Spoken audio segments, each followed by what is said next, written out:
గం గణపతే నమః. Welcome back to Anu devotional voice. నేను మీ అను. మాఘపురాణం 10వ అధ్యాయం 10వ రోజు కథ, మృగశృంగుడి వివాహము. ఈ వీడియోని అస్సలు మిస్ చేయకుండా చివరి దాకా చూసి లైక్ చేసి వీలైనంత మందికి తప్పకుండా షేర్ చేయండి. ఎందుకంటే ఈ వీడియో లెంగ్దీ అయినప్పటికీ అద్భుతమైన కథ. ఒక మహానుభావుడి యొక్క పుట్టుక రహస్యం గురించి, అలాగే మనందరం తప్పకుండా తెలుసుకుని ఆచరించి పాప ప్రక్షాళన చేసుకుని పుణ్యాన్ని మూటకట్టుకుని సిరి సంపదలతో ఆయన ఆరోగ్యాలతో తొలతోగడానికి కావలసిన రహస్య నిదే ఈ మాఘపురాణం 10వ అధ్యాయం. ఒక రకంగా అదృష్టం ఉంటే తప్ప ఈ వీడియోని మీరు చివరిదాకా చూడలేరు. వశిష్ఠ మహాముని దిలీప మహారాజును ఉద్దేశించి, ఓ దిలీప మహారాజా, మృగశృంగుడు తన చిన్నతనం నుండే హరినామస్మరణలో లీనమైపోయాడు. అతనిని 5 సంవత్సరాల వయస్సులో బడిలో వేశారు. పువ్వు పుట్టగానే పరిమళిస్తుందన్నట్లు మృగశృంగుడు చిన్నతనం నుండియే ఆధ్యాత్మిక చింతనలో పడిపోయాడు. శ్రీమన్నారాయణుని సేవల యందు తరించుసాగాడు. చదువులో కూడా ప్రథమంగా నిలిచేవాడు. సకల శాస్త్ర విద్యా పారంగతుడయ్యాడు. విద్యాభ్యాసం పూర్తయిన తర్వాత తల్లిదండ్రుల అనుమతితో దేశాటనం చేయుటకు సంకల్పించాడు. అనేక పుణ్యనదుల్లో నదీ స్నానం చేస్తూ మాఘమాస ఫలము అధికంగా సంపాదించాడు. దేశాటన పూర్తి చేసిన కొడుకు ఇంటికి తిరిగి వచ్చాక కొడుకుకి వివాహం చేయాలి అని మృగశృంగుని యొక్క తల్లిదండ్రులు నిశ్చయించుకున్నారు. తగిన కన్య కోసం అన్వేషణ ప్రారంభించారు.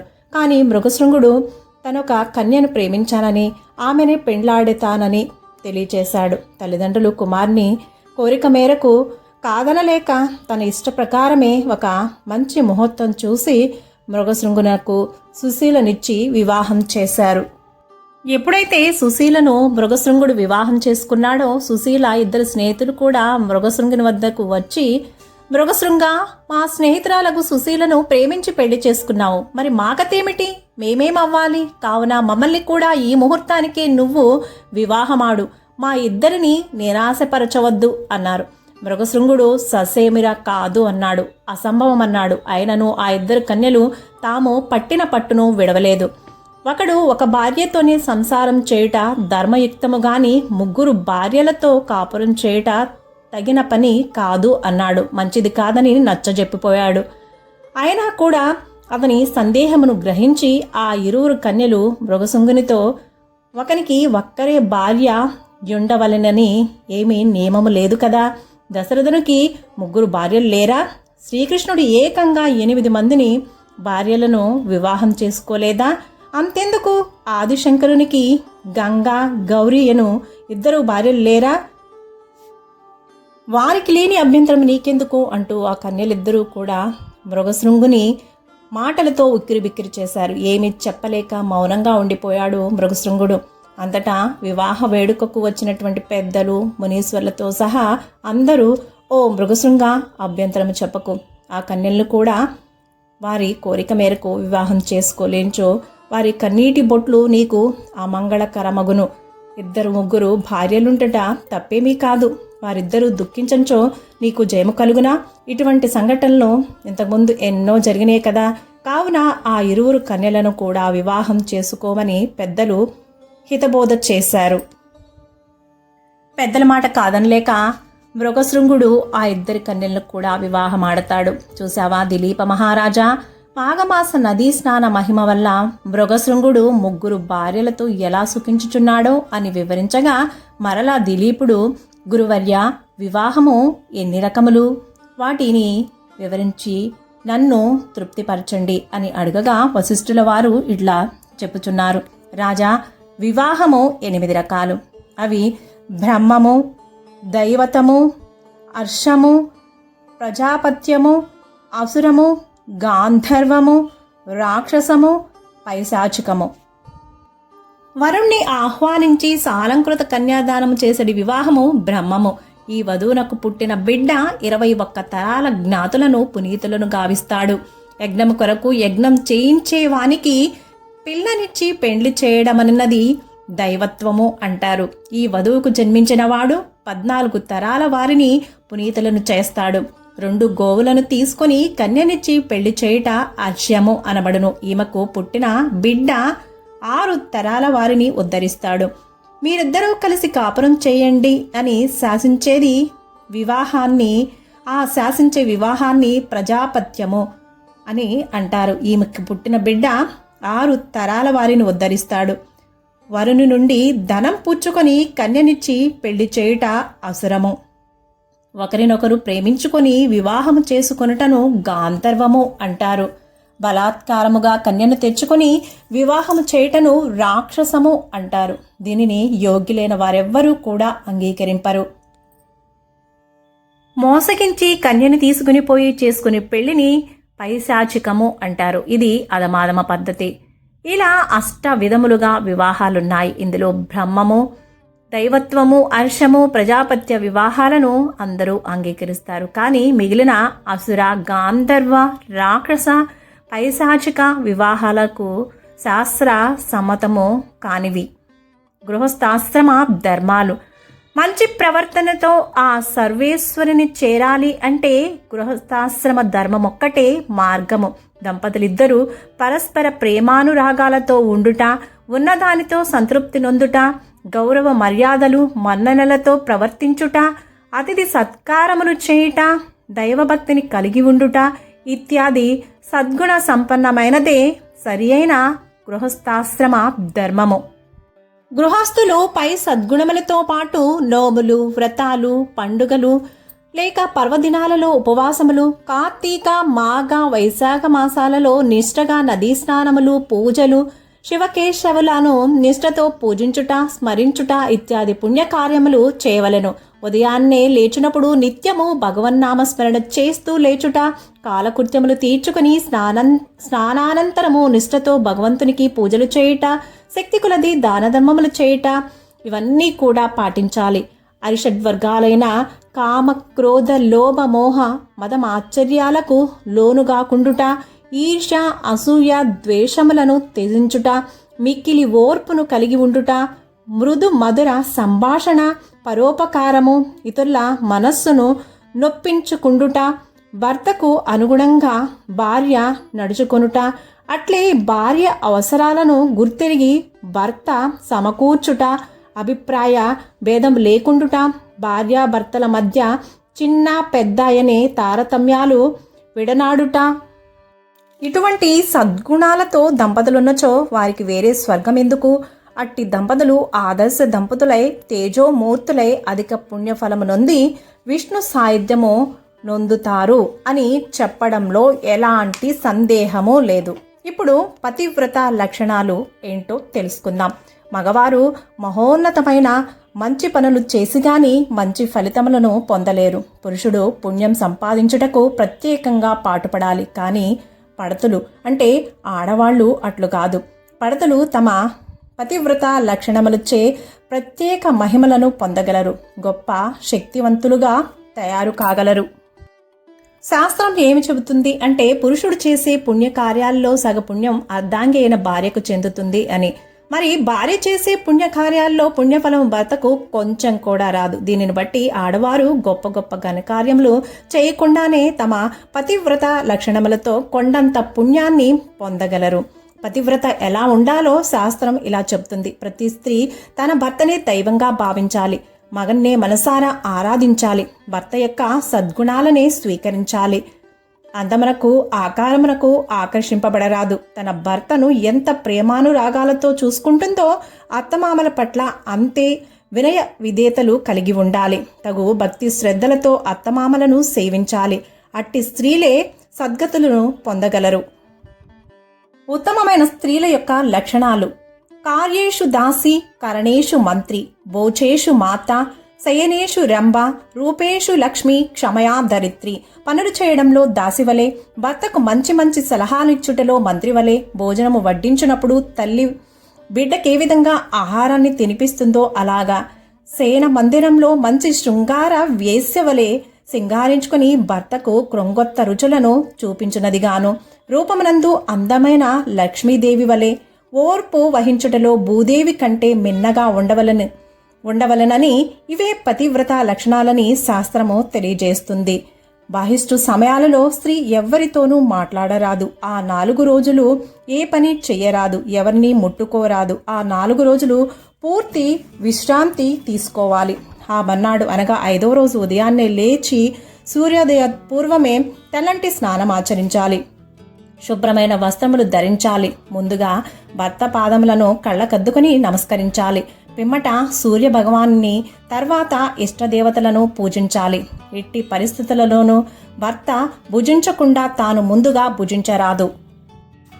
ఓ దిలీప మహారాజా, మృగశృంగుడు పరిణయమాడినటువంటి ఆ 3 కన్యలు పై లక్షణాలు ఉన్నవారే. కావున మృగశృంగుని యొక్క సంసారము 3 పువ్వులు 6 కాయలుగా గడిచింది. వారట్లో గృహస్థాశ్రమ ధర్మాలను పాటించి సుఖించారు. మృకండుని పుట్టుక. మృగశృంగుడు ఆ 3 ఉత్తమ కన్యలను వివాహమాడి మిగులు సుఖించుచుండెను. అరమరకలు లేక అత్యానందంతో ఆ 3 స్త్రీలతో సుఖించుచున్న మృగశృంగునికి కొంత కాలమైన తరువాత దాని ఫలమును అనుభవించే సమయం వచ్చింది. మృగశృంగుని భార్యల్లో ఒకటైనటువంటి సుశీల గర్భం ధరించి పండంటి బిడ్డను కన్నది. మృగశృంగుడు అతని భార్యలు 3 కూడా పరమానందము చెందిరి. తన కుమారును తనకంటే గొప్పవాడు కావాలనని, సర్వ విద్యలందు సర్వోన్నతుడవ్వాలని ఎంచి మృగశృంగుడు ఆ శిశువునకు మృకండు అని నామకరణం చేశాడు. 3 తల్లులు మృకండును చూసి మురిసిపోసాగారు. అలా మృకండు దినదిన ప్రవర్ధమానుడై పెరగసాగాడు. పువ్వు పుట్టగానే పరిమళిస్తుందన్నట్లు మృకండు తల్లిదండ్రుల పట్ల, పెద్దల పట్ల గౌరవ మర్యాదలతోనూ వినయ విధేయతలతోనూ ఉండేవాడు. అందరినీ ఆకర్షిస్తూ పెద్దలను మురిపించేవాడు. కాలగమనంలో మృకండునికి 5 ఏళ్లు నిండినవి. మృకండునికి ఉపనయనము చేశారు. విద్యాభ్యాసానికై గురుకులమునకు పంపారు. గురుకులంలో మృకండు ఉత్తమ విద్యార్థిగా ఎదగసాగాడు. గురువుల పట్ల గౌరవమును ప్రదర్శించేవాడు. గురువు బోధించిన సకల శాస్త్రములను నేర్చుకున్నాడు. గురువు పర్యవేక్షణలో సకల సద్గుణ సంపన్నుడుగా తయారయ్యాడు. అందరి చేత మెప్పును పొందాడు. మృకండునికి యుక్త వయస్సు వచ్చేసరికి అతడు సకల శాస్త్ర కోవిదుడయ్యాడు. యుక్త వయస్సు వచ్చిన మృకండునికి అతని తల్లిదండ్రులు మరుద్వతి అనే కన్యనిచ్చి వివాహం చేశారు.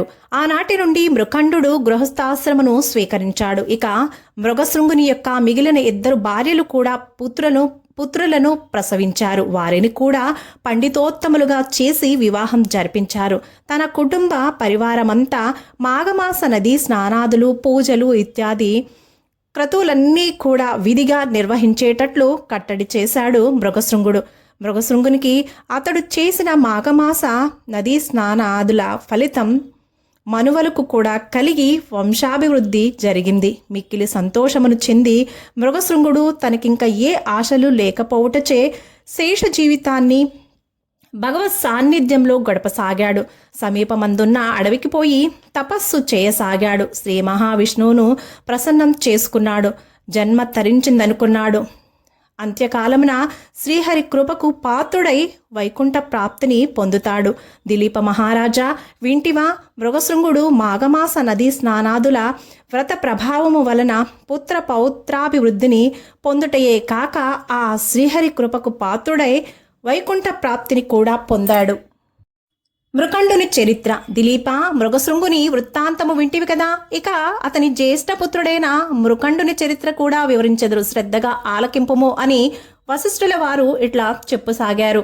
తండ్రి అయిన మృగశృంగుడు తపస్సుకై అడవికి పోయినప్పటి నుండి మృకండుడే కుటుంబ పోషణ భారమంతయు చూస్తూ సుఖంగా సంసారం చేసుకుంటూ ఉన్నాడు. కుటుంబమందు ఏ అశాంతి లేకున్నను మృకండుని ఒక విచారము పట్టి పీడించసాగింది. అదే పుత్రులు లేకపోవడం. ఎంతకాలం గడిచినను సంతానం కలుగకపోవటచే మృకండు లోన కుమిలిపోసాగాడు. ఒకనాడు మృకండు, నాకేందుకు ఇట్లా జరుగుతున్నది? సకల శాస్త్ర పారంగతుడనే, పూజలు పునస్కారాలు చేయు విష్ణు భక్తుడనే, నే చేయు పూజల లోపమేమైనా ఉన్నదా? మరి నాకు సంతానం ఎందుకు కలగటం లేదు? కారణమేంటి అని ఆలోచించి కాశీ మహాపుణ్యక్షేత్రమని, నీలకంఠునికది ప్రత్యక్ష నిలయమని, దానిని దర్శించినంత మాత్రమునే సకల పాపములు హరించుకుపోవునని, కోరిన కోరికలన్నీ నెరవేరుతాయని పెద్దలు చెప్పగా వినియున్నాను. అనేక మంది ఆ కాశీ విశ్వనాథుని దర్శించి తమ అభీష్టములను నెరవేర్చుకోనున్నారు. కావున నేనును సకుటుంబ సమేతంగా వారణాసి వెళ్ళి ఆ కాశీ విశ్వేశ్వరుని కన్నులారా కాంచాలని మనస్సులో నిశ్చయించుకుని ఒక మంచి ముహూర్తం నాడు ప్రయాణమై సతీ సమేతంగా కాశీకి బయలుదేరుతాడు మృకండు. ఆ రోజుల్లో కాశీకి వెళ్ళాలి అంటే నరకయాతన పడవలసి వచ్చేది. కాశీకి పోయినవాడు కాటికి పోయినవాడు మరి తిరిగి రారు అనేది సామెత కూడా ఉంది. దీనికి కారణం మార్గమధ్యమంతా కూడా దట్టమైన అడవి ప్రదేశం. కాలినడకన పోవలసి వచ్చేది. క్రూర మృగాలు ఎక్కువగా ఎప్పుడు మీదపడి చంపుతాయో అని విచారమే. ఇక ఇవి కాక విషపూరిత పురుగులు, క్రిములు, కీటకాలు బాడసార్లను పట్టి పీడించేవి. నాడు కాశీ ప్రయాణం అత్యంత ప్రమాదకర భరితంగా ఉండేది. ఎవరైనా కాశీకి పోయి మరలా ఇంటికి తిరిగి వస్తే అతడు పునర్జన్మ ఎత్తాడని ప్రజలు బ్రహ్మరథం పట్టేవారు. మృకండు అతి కష్టం మీద ఆ అడవినంతటినీ దాటి క్రూర జంతువుల బారిన పడకుండా తప్పించుకొని కుటుంబ సమేతంగా కాశీ పుణ్యక్షేత్రానికి చేరుకున్నాడు. కాశీ పుణ్యక్షేత్రము పవిత్ర గంగానది తీరమున ఉన్నది. ప్రశాంతంగా ప్రవహించుచున్న ఆ పవిత్ర గంగానదిని చూడగానే మృకండు ప్రశాంత చిత్తముతో అక్కడ ప్రసిద్ధి చెందిన మణికర్ణిక ఘట్టమున కాలకృత్యములను స్నానాదులను గావించి కాశీ విశ్వేశ్వరుని దర్శించుటానికే ఆలయమునకు వెళ్ళాడు. ఆలయ అంతర్భాగమున ప్రవేశించిన మృకండునికి ఎక్కడ లేని ఆనందము ఉప్పొంగసాగింది. తన జన్మ ధన్యమైందనుకున్నాడు. తాను కైలాసమందున్న విశ్వేశ్వరుణ్ణి సాక్షాత్తు వీక్షిస్తున్నట్లుగా భావించి ఆ సర్వేశ్వరుని ఇట్లు ప్రార్థించసాగాడు. శివ, సర్వేశ్వర, ఎంతకాలానికి నిన్ను దర్శించగలిగాను తండ్రి. నా మీద దయలేదా స్వామి? నా అభిష్టము నీకు తెలియనిదా? అపుత్రస్య గతిర్నాస్తి అని నీకు తెలియదా స్వామి? పుత్రులు లేని వారికి పున్నామ నరకమే ప్రాప్తి అంటారే. నేను చేసిన తప్పిదమేమిటి స్వామి? అన్నీ బాగానే ఉన్నాయి, కానీ అల్లుడు నోట్లో శని ఉంది అన్నట్లుగా సకల సుఖశాంతులను ఇచ్చావే, కానీ పున్నామ నరకము నుండి బయటపడవేసే పుత్రుని ప్రసాదించవేమి తండ్రి? త్రికరణ శుద్ధిగా నిన్నే నమ్మి ఉన్నాను. నాకు పుత్రభిక్ష పెట్టమని అర్థించుచున్నాను. నా మర ఆలకించి నా అభిష్టాన్ని నెరవేర్చు స్వామి అంటూ మృకండు పరిపరి విధాలుగా ఆ పరమేశ్వరుణ్ణి ప్రార్థించాడు. భక్తి శ్రద్ధలతో సకుటుంబంగా కాశీ విశ్వేశ్వరుని దర్శించాడు మృకండు. అక్కడ శివలింగమును కూడా ప్రతిష్ఠించి దానికి మృకండేశ్వర మహాశివలింగమని నామకరణం కూడా చేశాడు. భార్యతో కూడా ఎదురుగా మరొక లింగాన్ని ప్రతిష్ఠింపచేశాడు. మృకండు అట్లా 1 సంవత్సరం వరకు కాశీ విశ్వేశ్వరుని యొక్క సన్నిధిలోనే గడిపాడు. ఒకరోజు మృకండు కుటుంబ సమేతంగా పవిత్ర గంగానదిలో స్నానమాచరించదమని తమ 3 తల్లులతో సహా బయలుదేరాడు. స్నానమాచరించిన పిదప విశ్వేశ్వరుని దర్శించుకొని ప్రార్థించుచుండగా అందరూ చూస్తుండగానే ఆ 3 తల్లులు ప్రార్థిస్తున్నట్లుగా క్రింద పడిపోయి ప్రాణాలు విడిచారు. ఈ హఠత్ పరిణామానికి మృకండు చెలించిపోయాడు. తల్లులు పోవడంతోనే ఆ తనయుని మనస్సు దుఃఖించింది. కానీ ఎవరేమి చేయగలరు? విధిని తప్పించుట ఎవ్వరికీ సాధ్యం కాదు కదా. ఈశ్వరుని ధ్యానించుచు ఆ ఈశ్వరుని సన్నిధిని తనువులు చాలించిన ఆ 3 తల్లులకు మృకండు యథావిధిగా దహన సంస్కారాలు చేసి తల్లుల రుణం తీర్చుకున్నాడు. మృకండునికి ఎంతకాలానికి సంతానం కలుగుకపోవడిచే ఇక లాభం లేదనుకుని సతీ సమేతుడై కాశీ విశ్వేశ్వర స్వామి గురించి తపస్సు చేశాడు. పుణ్యకార్యములెన్నింటినో చేశాడు. దాన ధర్మాది కార్యములు గావించాడు. ఆ దంపతుల తీవ్ర తపస్సుకు మెచ్చి పార్వతీ పరమేశ్వరులు ప్రత్యక్షమైరి. మరుద్వతి మృకండులిరువురు మిక్కిలి ఆనందించి ఆ ఆది దంపతుల్ని ఇట్లు ప్రార్థించితిరి. ఓ ఆది దంపతులారా, నమస్కారము. మాపై ఈనాటికి దయ కలిగినదా? మా జన్మ ధన్యమైంది అని పలు విధములుగా స్తోత్రించారు. వారి ప్రార్థనను ఆలకించిన పార్వతీ పరమేశ్వర్లు, మృకండ, మీ దంపతుల తపస్సుకు మెచ్చితిమి. మీకేమి వరం కావాలో కోరుకో అన్నారు.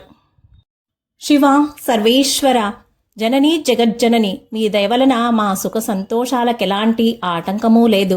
మా సంసారం సుఖంగాను ప్రశాంతంగాను సాగిపోతూ ఉంది. అమిత సుఖ సంతోషాలతోనున్నాము. కానీ ఓ ఆది దంపతులారా, మాకు సంతానము లేకపోవటచే కడు విచారము కలుగుచున్నది. కుమారుడు లేక కృంగిపోతున్నాము.